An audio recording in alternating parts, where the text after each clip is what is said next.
So thanks to everyone for joining in on the webinar series and welcome. The focus of today's webinar is on the ACCC inquiry into water markets, a Victorian perspective. My name's Rob O'Connor. I work with Agriculture Victoria based at Echuca as an irrigation extension officer. Just need to let you know that this webinar is being recorded and we will send out the recording probably next week once it's been through the approval process, so you should receive that. And you have also been muted. You might have already noted down John's contact details up there on the screen, just in case you do have any technical difficulties.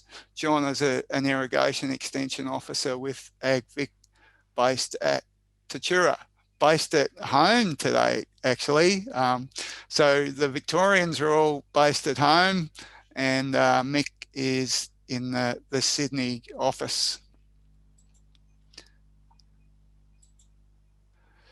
If you do have any questions, please use the chat function and select co-host. The question will be directed to me and I will be able to direct it to either of the speakers. Depending on how we're going for time, we're likely to take a couple of questions after the first presentation from Mick. Then speakers will also have opportunity to answer questions at the end of the webinar. Questions will be prioritised in relation to relevance to the topic. And at the end of the webinar, there will be a survey that will come up on your screen. If you could complete that survey, that would be appreciated. We use that with our funders to attract funding for further events like this in the future. And we are aiming to finish at 2 o'clock. Just thanks to our supporters, firstly to the Department of Environment, Land, Water and Planning, the CMAs along the Murray River, Goulburn Murray Water, Regional Development Victoria, Plan to Farm, Australian Competition and Consumer Commission, and Agriculture Victoria. Just letting you know that our next webinar will be on the impact of climate change on runoff and inflows, and that webinar will be held in late June. We haven't confirmed the date just yet. We've got 2 speakers today, and you might be able to see them on the screen. Mick Keogh, who is the Deputy Chair of the ACCC, and Alieta Donald. Mick also chaired the ACCC inquiry into the Murray Darling Basin water markets. In the ACCC, Mick also looks after agriculture and small business. Alieta is a director at DELWP. She's also the Director of Water Resource Reform and Insights, and those roles include oversight and reform of Victoria's water markets. So without any further ado, I'll attempt to hand over to Mick, and Mick can continue, hopefully. Okay, thanks very much for the opportunity to have a talk today about our water markets inquiry. By way of background, the inquiry was kicked off by the federal government and directed us really to focus specifically on the markets and how they're operating. So there's a lot of issues associated with management of the Murray Darling, which includes, of course, the Murray Darling Basin Plan and a range of aspects associated with that. But really our focus was specifically on the market. So I'll talk a little bit about our inquiry and then about our key findings. And then we came up with about 29 recommendations in total. And rather than go through them in detail, what I'll do is grouped them into 4 areas. So one is governance, the second is trade processes and information, the third is market integrity, and the fourth is market architecture. And I'll explain a little what each of those mean on the way through. So just going back to the background, it was commissioned by the Australian government. It occurred at a time of heightened concern about the availability of water in the basin, and of course very high water allocation prices at that time. Because it was commissioned by the government, we had compulsory information powers, so we were able to require participants that we identified, or agencies or organisations that we identified, to provide us with certain information, and that meant we could have a very close look in detail at what was actually happening, rather than perhaps rely on some of the more anecdotal information that often circulates about the markets. We held approximately 10 public forums with about 800 attendees at those.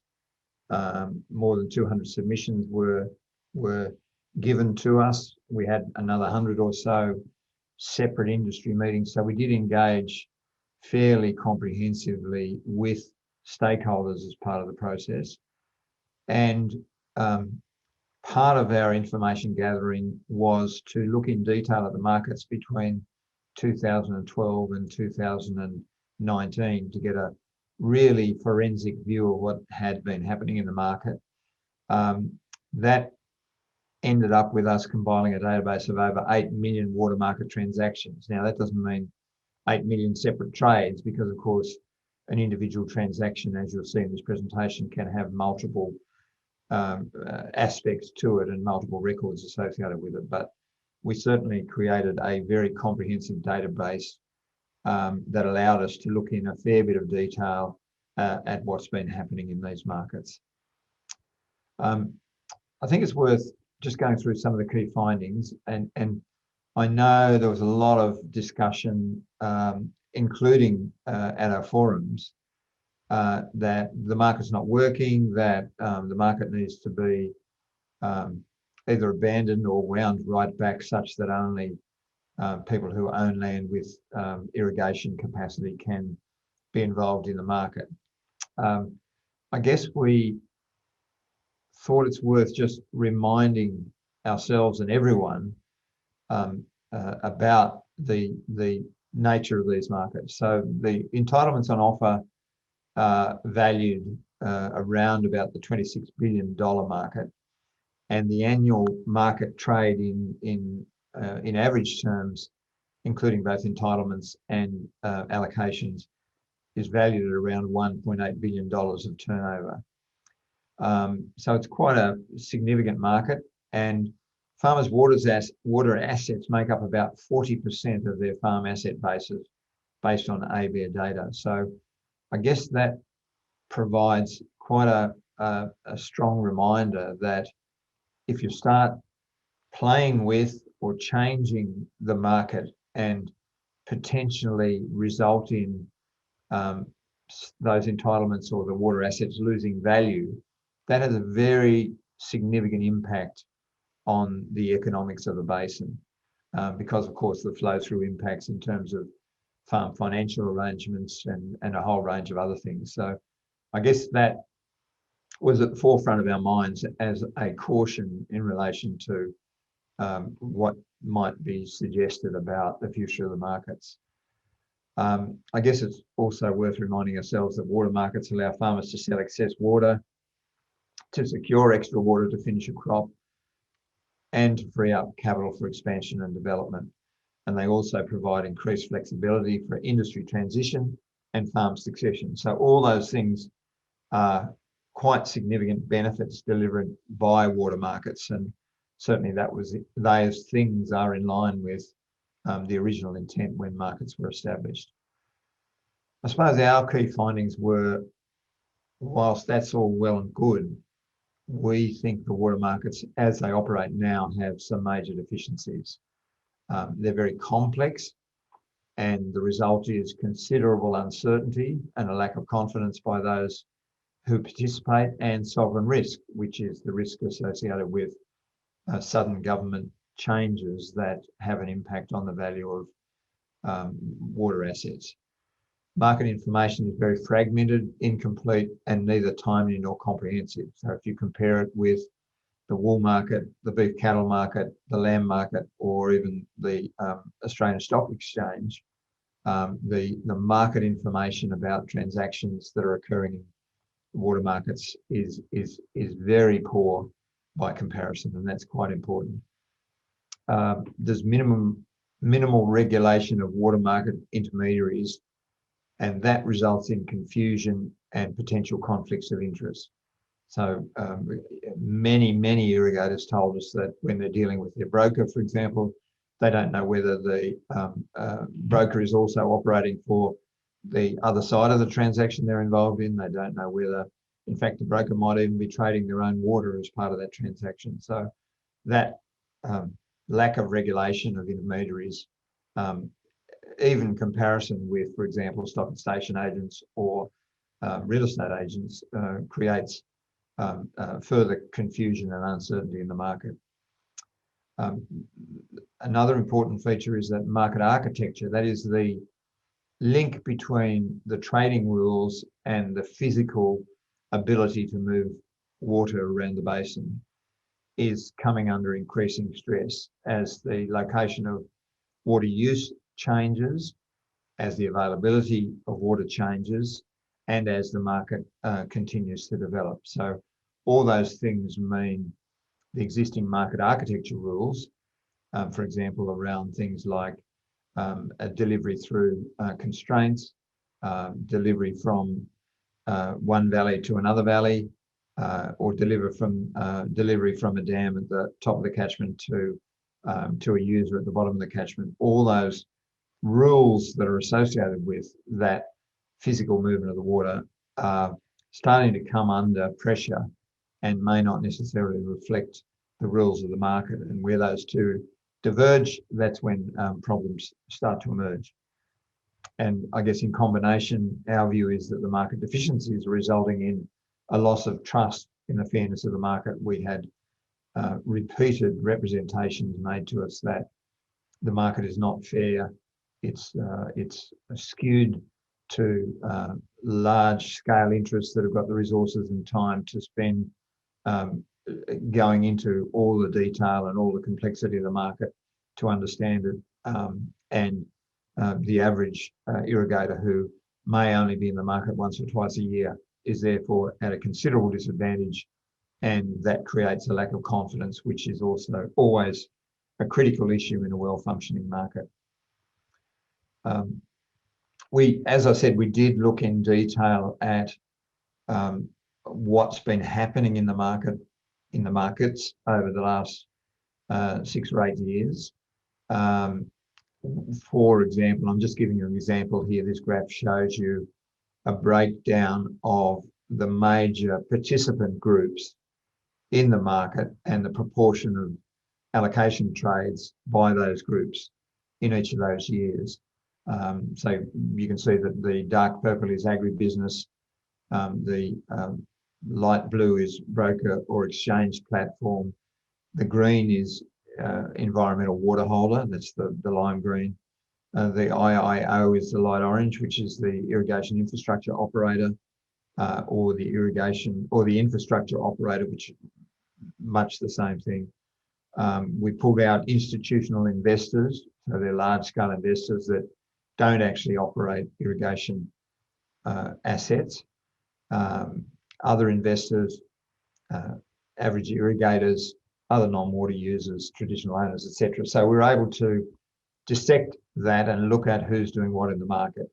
And this is just an example of the sort of analysis we're able to do. But it, for example, highlights there that in 2019-20, the agribusinesses were quite significant buyers, and the sellers during that period tended to be increasingly the investors that had acquired parcels of water. So you can sort of see those patterns occurring, and that was part of the analysis that we did.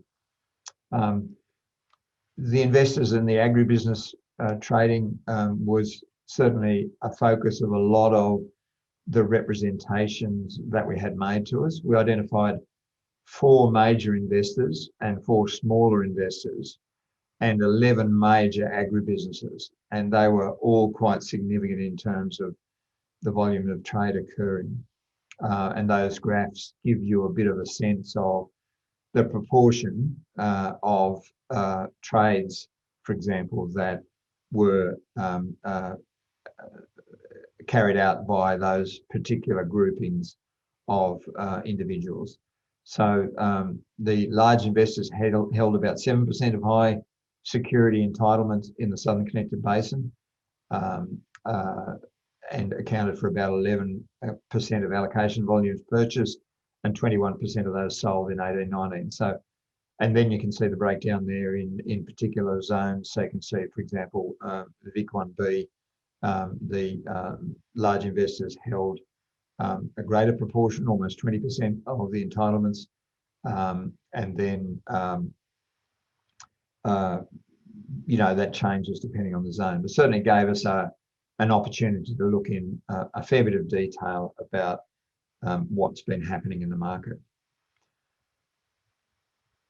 I'm going to talk about some of our conclusions in relation to that. One of the things we were asked to look at very closely was market manipulation, behaviour in the market that would result in an unfair advantage going to some individuals and distorting the price signals. So we did that. We looked for unusual transactions. We looked at different water holding times by individuals. We looked at whether there was any market power being exercised, whether individuals were able to stand out of the market and drag the market up in terms of the volumes they held, whether there was obvious price manipulation going on, or whether there was obvious insider trading occurring or collusion where multiple parties were working together. Just to explain a little bit though, so figure 6.3 there on your screen shows the allocation trade prices in zone 7 from July 2017 to November 2019. So that July 2017 to November 2019 period was the one period we were able to look at in a fair bit of detail. We were able to put together all those transaction records, track them, make sense of them, and really have a close look at it. But even there, when you look at that graph, it shows you the complexity of these markets. So all those light coloured dots represent the prices that trades occurred at different times. So you can see there's a bit of a frontier there in between the 2 dark lines, but constantly you have trades occurring at all sorts of different valuations, and a significant volume of trades occurring at $0 value. So that's the blue line at the bottom. So that gives you some sense of the complexity of trying to pull apart what's happening in the market and look at what participants are doing. It's such a complex and complicated market that it's not as if there's a clear price line that you can very easily observe. There's quite a deal of work needed to be done to get to the bottom of what's been happening in the market, and in that respect we were assisted by ASIC, who obviously do this sort of work in relation to financial markets more generally. So that was certainly quite important in analysing all that information. The added complexity, of course, though, is that a single trade, for example, can have up to 13 or 14 different entities involved. In order to track that transaction is quite a complex process. So here's an example of a private diverter in Lower Murray Water buying from a seller inside a New South Wales irrigation area, for example, Murrumbidgee or Murray. And that gives you a sense of the transaction and paperwork that occurs. And it also highlights that while some of that transaction flow is digitised, a lot of it is not. So in putting together a single transaction there between one buyer and seller. You've got 14 different entities involved, and a considerable amount of that transaction record is in manual form, in paper form. So getting to the bottom of that, understanding that transaction and being able to confidently say you know what's happening is a very complex process in these markets. Not that all transactions are that complicated, but it just gives you a sense of the sort of potential complexities there are. So those qualifications noted, our findings, we didn't find any direct evidence of market power or manipulated prices during the period from July 2017 to December 2019. Having said that, a lot of the information necessary to be really confident about that conclusion isn't recorded. And we would make the observation that it's very difficult to regulate or oversee what's not recorded. By that I mean the strike date's not always recorded, the identity of the individual or the entity involved isn't always recorded, the price isn't always recorded. All those sorts of complexities mean that being confident about what you're observing in the market is quite difficult. We did have a close look at insider trading, and that top graph there shows you the sort of analysis that was conducted, where we're looking very specifically at the timing of a particular announcement and whether significant trades occurred before that in anticipation. We certainly didn't find any very obvious examples of that, but it is, again, qualified by the fact that it's quite difficult to make sure you've got a clear picture of what's happening. We would observe that poor quality of public data contributes to misconceptions, misinformation, and low market confidence. And there is currently no single entity responsible for ongoing effective monitoring of trading in the basin. So even though we were able to do this exercise due to the resources and the powers we had available, this was a one snapshot in time exercise, and there's no ongoing monitoring or evaluation of the market like this continuing to occur. So that really highlights some of the deficiencies of the current arrangements. So let's talk a little bit about the recommendation, and as I said, we've summarised them up into four broad groupings. The first one stems directly from that last observation, and that is that there is no entity with responsibility for ongoing regulation or surveillance of what's happening in the market. And we think that is a weakness. We think there does need to be specific responsibility for oversight of the market, just in the same way that the Australian Energy Regulator has oversight of the energy markets, or the ASX, for example, has oversight of the Australian Stock Exchange market. We looked at a number of different options to try and bring that to the fore in terms of the focus of government agencies involved, and came to the conclusion that in the absence of a standalone specific purpose regulator, we didn't think the process would be successful. So we made a recommendation around the creation of a water markets agency focused on market regulation and surveillance, market information, market evaluation, in other words, continually looking at the rules and how the market operates and fine-tuning those, and market advisory and advocacy. So in other words, an input to government processes from a market perspective. So in terms of that latter point, the recommendations also were for incorporating a requirement for advice from the Water Markets Agency to inform decision making. So in other words, when governments go to make substantial decisions, they would be required to note or take advice from the Water Markets Agency about the potential impact on the water markets of those decisions, and bring the reality of water markets into those decision making. We also made some recommendations around the improvement of transparency of the roles of the various councils and committees that are currently involved in the basin, because it certainly repeatedly made to us that there's a great deal of confusion about who does what and who's responsible for what.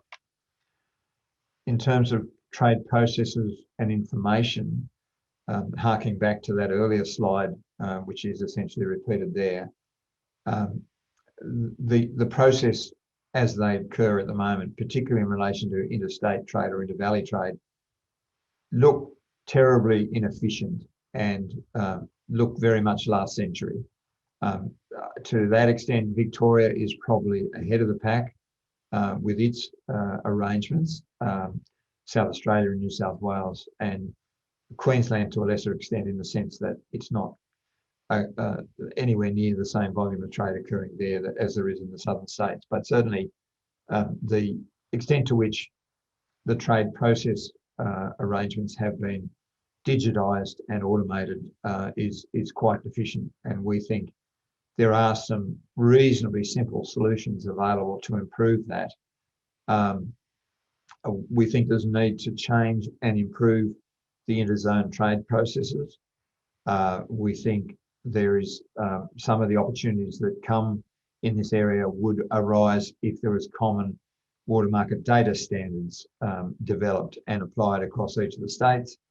And we think there needs to be a public-facing water market information platform, which includes both trade information and much enhanced trade information, and also becomes the focal point of market announcements. So where we had one participant in the market telling us that they routinely monitored 30 different websites to keep track of any of the potential announcements that might impact on the market.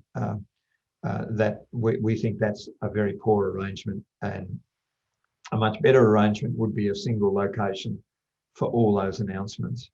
And we also think there's a strong argument for an education program to assist participants in these markets to understand how they will work and what they should be considering.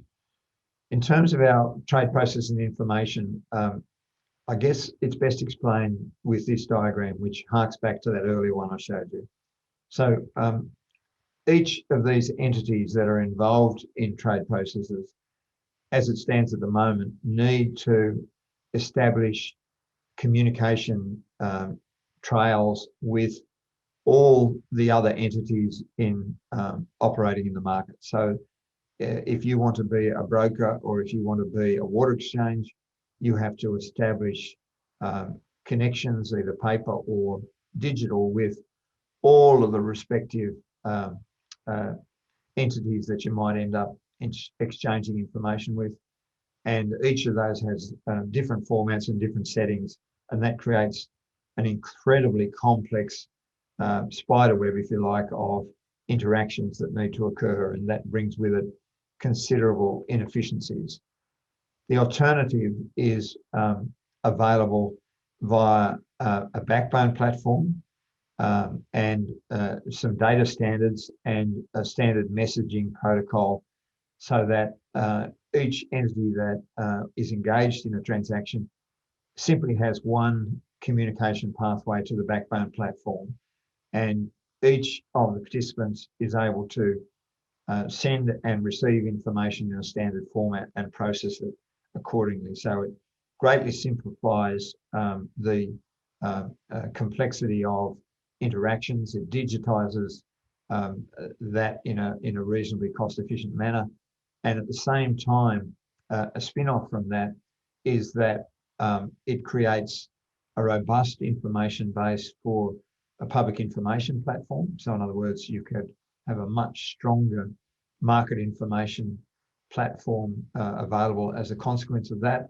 And you also create the opportunity for a market regulator to have oversight of the market. So in other words, instead of having to go through the exercise we went through and try and compile those 8 million transaction records, a market regulator could have a regular oversight because all those transaction records are passing through the one backbone platform. For those that think this all sounds a bit complicated and science fiction almost, The wool industry adopted this model in 1986 with its EDI. So the wool industry has been doing this for nearly 40 years, and it's a very efficient, very cost-effective way of doing it. Similarly, all those that have got the pleasure of doing your quarterly BAS and employ staff would know that you now have the single touch payroll system, which is an API that sits behind your accounting system and creates a simple process of communication of your payroll system to the tax office. So it's exactly that same model where each of the various entities is still involved in the decision making, but it greatly simplifies the communications between them and creates the opportunity to enable much more comprehensive market information and regulatory oversight. So that's the sort of model we're talking about, we think should be adopted as part of the reforms to make these markets work better. In terms of market integrity, it's not understood that there's really no rules at the moment. So if you operate in the financial market, there's rules against misconduct, there's rules against abuse of market power or market manipulation. There are no such rules in relation to water markets. So we think that does need to be addressed, including a mandatory industry code for intermediaries such as brokers. And I've said on a number of occasions, this is the first inquiry I can recall where the intermediaries actually asked us to put in a mandatory code of practice because they've tried a voluntary code of practice and they're concerned that the rogue elements within the broking market will tarnish the reputation of the rest, and that'll have a negative impact on everyone. So they've actually asked or supported a mandatory code of practice. And that would include comprehensive reporting requirements. So all those transactions would be reported on a regular basis, and standardised rules for and processes for market announcements. So just like the ASX has standardised rules around announcements that are likely to impact on the market, you could have a similar model applying in relation to water markets. In terms of market architecture, that's I think everyone would recognise that's a bit of a harder task. You know, particularly if you start looking at how could carryover rules be changed, how could inter-valley transfer processes change, how could conveyance loss or storage loss be better accounted for in the system. All those things have the potential to impact the markets. Don't, I think, have quick fixes associated with them, but need a real focus and a real determination to address those. I think many in the Murray Darling Basin would suggest that governments have been fairly reticent to move on those challenges, and it seems like sometimes they just keep getting put off. So we think by having a water markets agency and having them continually bring these issues to the focus and get some resolutions around some of these quite complex issues, that would progressively improve the way the market operated as well. So that is certainly something we know or recognise can't occur immediately, but we think we make a number of recommendations around those changes and also recommend that there be a careful reform roadmap associated with those. So there's not surprises. And I guess I'd reference the Goulburn Murray process that the Victorian government is undertaking at the moment, where it's a very careful and considered approach to looking at potential reforms that might be needed around the flow rules, particularly in summer for that transfer from Goulburn to Murray. So that's the sort of thing we're talking about that we think needs to happen in relation to a lot of these various issues, but it needs that focused attention to keep moving them forward rather than being put on the never never. So they're the main conclusions and findings coming from our inquiry. We've handed that to the federal government.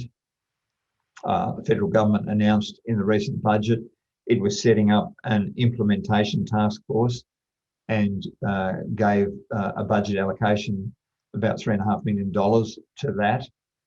That task force, as we understand it, is to run for about 12 months, is to develop a detailed timeline for progressing these reforms, and also part of that will be significant analysis of likely costs associated with particular changes that might be required. So that, as we understand it, is the next step. The states are obviously very important in these processes because most of the changes would also involve the states, and we understand that is a process that's occurring at the moment. So in some respects, it's out of the ACCC's hand and up to government, but I can report that those steps have been made by government already, and that's the process from here. If you, just to finish, if you want to download the full report or look at aspects of our inquiry, including submissions, etc., they're all available at that particular website. So that will come around with information from this forum, and that will allow anyone who wants to go and have a look at that stuff. So I'll call a halt there, Rob, and hand back to you, and we can proceed from there. Thanks, Mick. Some pretty important findings there, just in terms of improvement of the operation of the water markets. I can't see any questions just on the chat panel as yet. We're a little bit behind for time, but just one question that came in prior to the webinar about water market trading and transparency, particularly about transparency. Is there one particular thing there, Mick, that you think would make a difference in terms of the water market transparency? Well, that's a tricky question in some respects, in that the Bureau of Meteorology, in theory, at the moment, is the recipient of reports from each of the states and each of the entities involved in market activity, and therefore has the capacity to report that information and improve market transparency. I think the difficulty is that the information that is received by the BOM is in many respects incomplete. It's not necessarily timely. It can be delayed by several weeks, and it comes from a whole range of different sources that don't really integrate very well. So I think going right back to tours and having a standard requirement in terms of information associated with transactions, which includes reason for trade, which includes price, which includes strike date, which includes the entity involved, and working forward from there is the only way to solve that transparency. It's unfortunately one of those situations where garbage in equals garbage out. If the information collected as part of the transaction process is not complete or not accurate, then no amount of subsequent reporting of that information can make it any better. So really does need to start at the point of the transaction, at the point of the collection of that information, make sure that's comprehensive, and then work on ways to have that reported in an efficient and effective manner so that it can be made sense of. I think that's, and that's been, that was one of the objectives of the National Water Initiative if we go back to 2014 and earlier. But I think unfortunately it's been somewhat haphazard in its application by each of the states and by each of the entities involved in the water market, and as a result, what was the objective there is certainly not being met by those current arrangements that need much better coordination and standardisation. Thanks, Mick. That's a very full answer. I'll hand over to Alieta now, who's going to give Victoria's perspective on the water market inquiry. Great. Thanks, Mick, first of all, for your excellent talk. I'd also like to start by acknowledging the traditional owners of the land that I'm on, Wurundjeri Woiwurrung. It's a poignant time to do that with National Sorry Day and National Reconciliation Week. We acknowledge that they did not ever cede land and water. And here we are talking about water markets, and I acknowledge that we've got a long way to go in working out how to improve the fairness in terms of our traditional owners. And I want to do a shout out to our emerging leaders, past, present, as well as to come. I'm getting messages here that no one can see me, so I'll rely on, oh yeah, I can see start video. There we go. Okay, now I'll just work out how to do the slides. Okay, there we go. So Mick started at the start of, a long couple of years work for the team. And one of the things that we really appreciated in such a comprehensive and well laid out report was the fact that they had the powers to compel evidence and information and could take a long, hard look at things that make a lot more sense when you look at them across the states. The findings of no market manipulation and other market misconduct are not a surprise to us, but they do give confidence. And I think that having looked at that in detail, that is something that we certainly have been able to point to. We do, however, note, as Mick drew out in all of its gory detail there, it's really hard with the amount of information disclosure we have at present to do those types of analysis. And that's a really important outcome as well. The other sort of, I guess, overview that we found is that the recommendations, all 29 of them, and Mick, I still am using it as a bit of an insomnia cure, I will admit, on nights, is that we're pretty comfortable with the 29 recommendations. They are very consistent with the principles that have underpinned market development in Victoria and across the basin for many, many years. And it's this balance of efficiency and getting the benefits from markets, but always with a view to no third-party impacts for environment or any other parties. I guess the thing that was ended on in Mick's talk was the big question, which is we're pretty sure that would take about a decade to implement, the heart and soul of the ACCC's recommendations. But there is no sort of next steps with implementation and funding.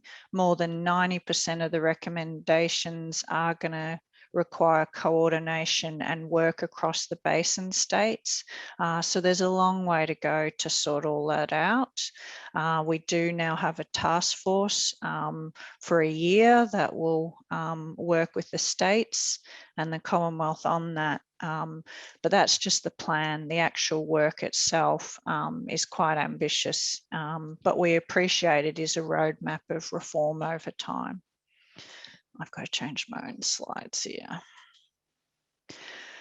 So because we're Victoria, we also read it for a few nuggets. And I think it does highlight some differences between the states, but I guess areas from our perspective that we were, I guess, wanting to draw attention to, that the analysis did confirm, is that the really hard road that we're currently in the midst of with the Goulburn to Murray trade rule process is actually a good thing. But it is a hard slog There's a reason people don't do these types of things very often, but it's really important and really foundational.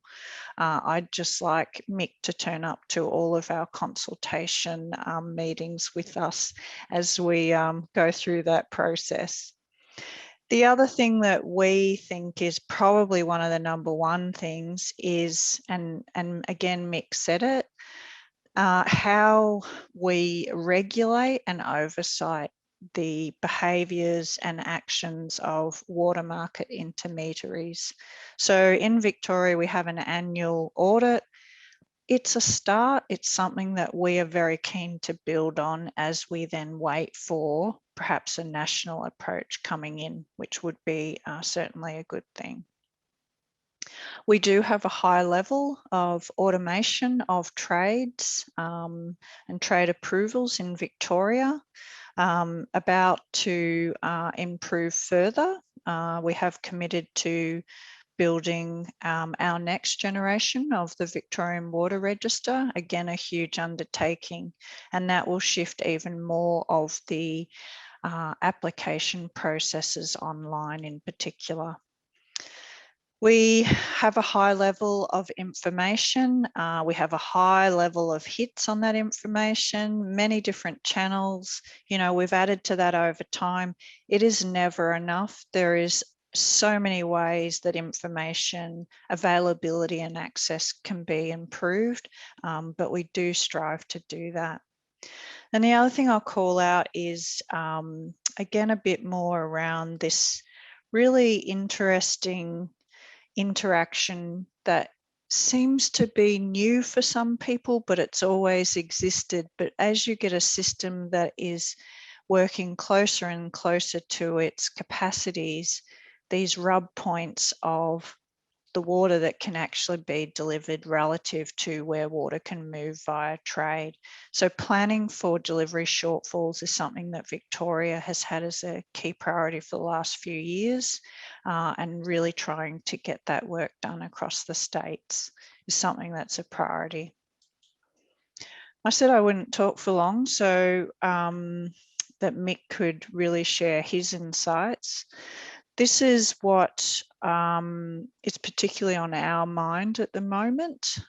So Victoria's priorities are, firstly, there's so much good stuff in the report, but let's get on and do something tangible. I guess with the phasing, it's sensible, but it will see us locked in legislative reform for a few years. It will see a little bit of navel gazing, I'm being provocative, Mick, in institutional stuff, and that will not change anything on ground for water users.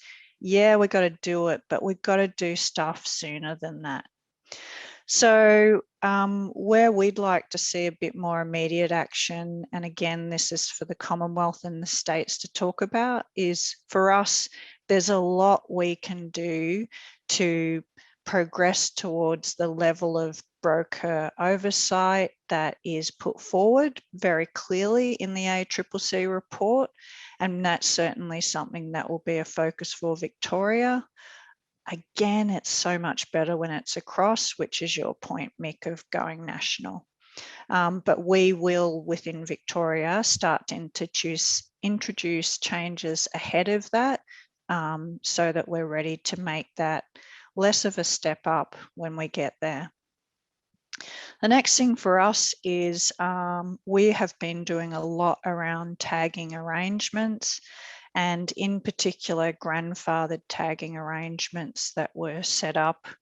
Normally with provisions like that, they're a transition, they have a sunset clause. There wasn't one put in when they were introduced, and we will continue to argue strongly that there needs to be action on that quickly, because it does create an absolutely unfair market advantage for very few individuals. The last thing, which again is in mixed stuff, but metering, you know, you cannot manage what you are not measuring. There is not a universal amount of information that is available. daily water use is critical to trade, critical to operations, critical to understanding and managing delivery risks across the system, and we still don't have it across the states. And it just is such a 101, but we are still not there. So that is still a very big priority across the connected, both the northern and the southern basin. So I promised I'd be quick. That's where I'm ending. I will stop sharing and we will get to questions. If I can stop sharing, stop share.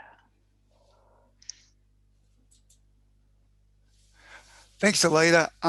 Certainly sounds like there's a lot going on there in terms of improving the water market, and still a lot yet to do, as outlined in your talk and in Mick's talk.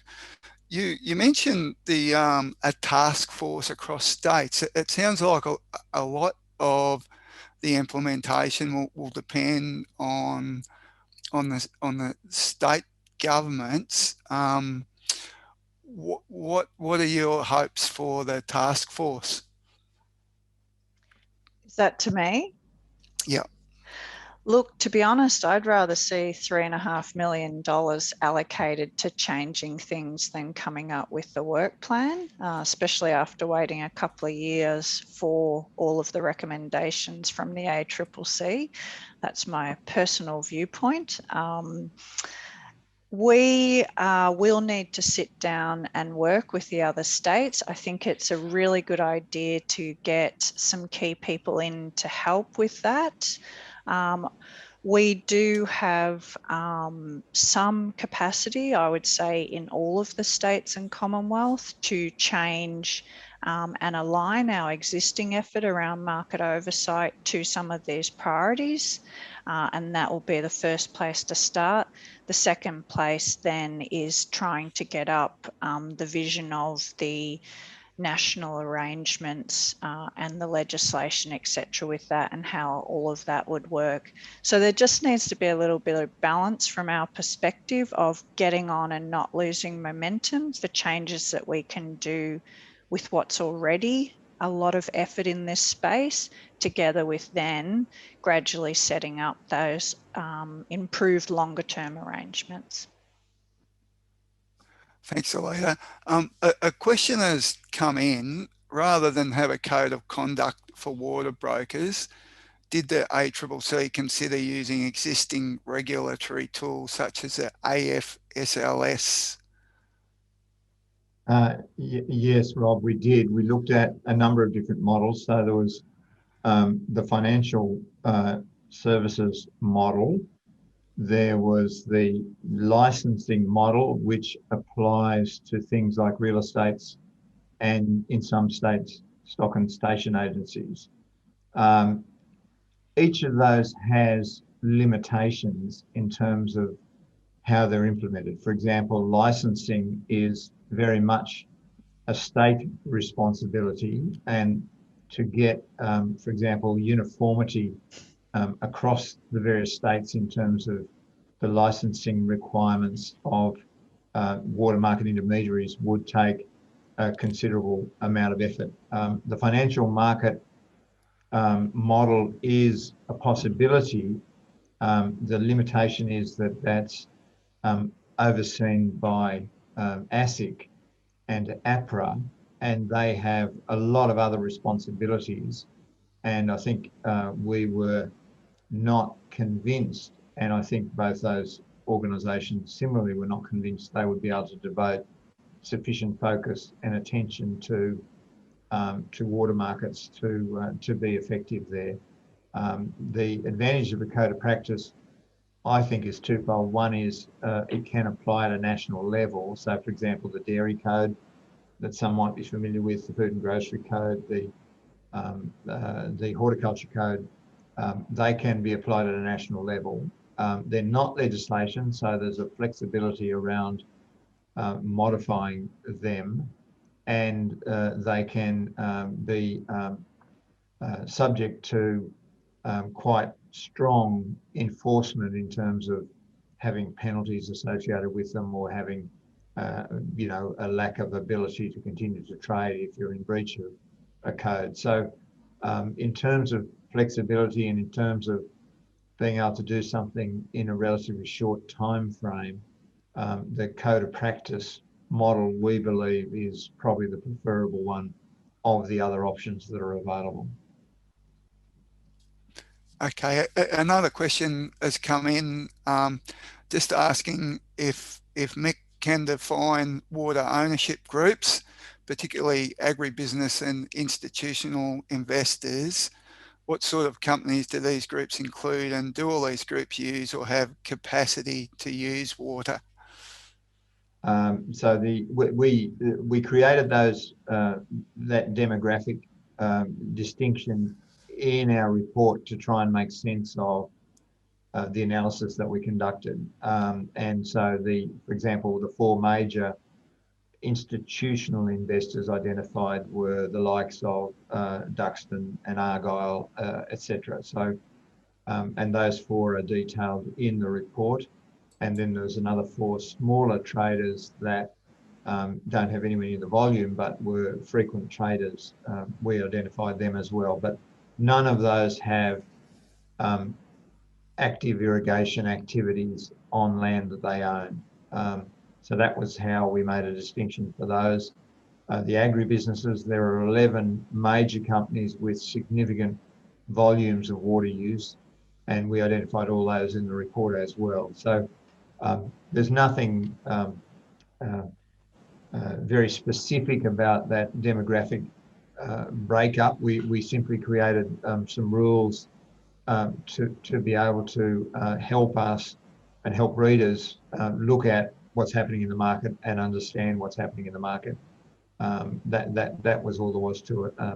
But if the questioner is interested, if they go to the relevant part of the report, there's a very detailed description of how those categories were allocated to try and make sense of what's happening in the markets.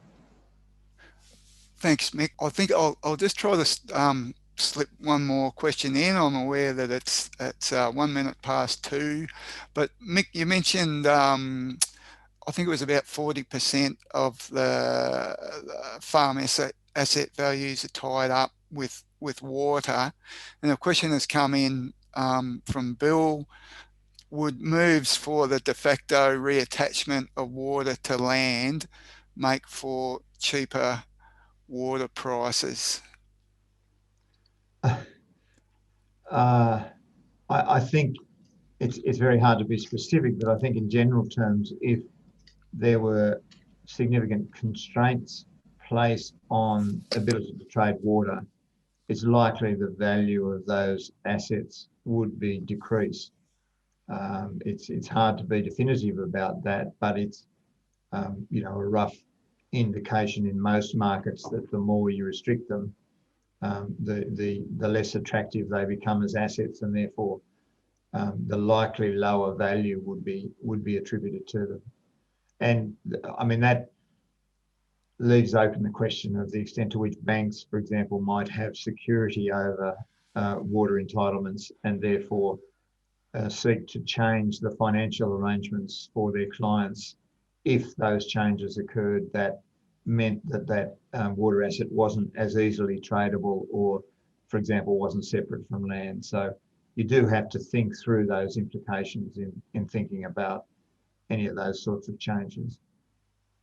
Yeah, that's where my mind went to as well. There'd be pretty significant flow-on impacts for the many businesses, whether they're one person or many people who use their water entitlements and have borrowings against it. Well, I think I will pull it up there. Thanks very much to Mick and Alieta for very informative presentations. And yeah, very big job, Mick. I think you said you analysed 8 million transactions. So I really don't envy you and your team doing that job. And I think it was a 709-page report, very big. and Alieta too. Yeah, good luck. Equally big job working out what can be implemented and how to fund it. So thanks very much for your presentations and for your time, because I know you're both very busy people. So thank you. Thank you to John for the technical backup and technical management. John's just put the evaluation up on the screen. If you could complete that, that would be really good. And thanks very much for joining in and being part of the webinar. It wouldn't happen without you participating. Just a reminder that the next webinar is likely to be in late June, and that will be climate change and the impact of that on runoff and inflows. So thanks very much for your participation, and I hope you have a good afternoon. Thank you and goodbye. Thanks, everyone.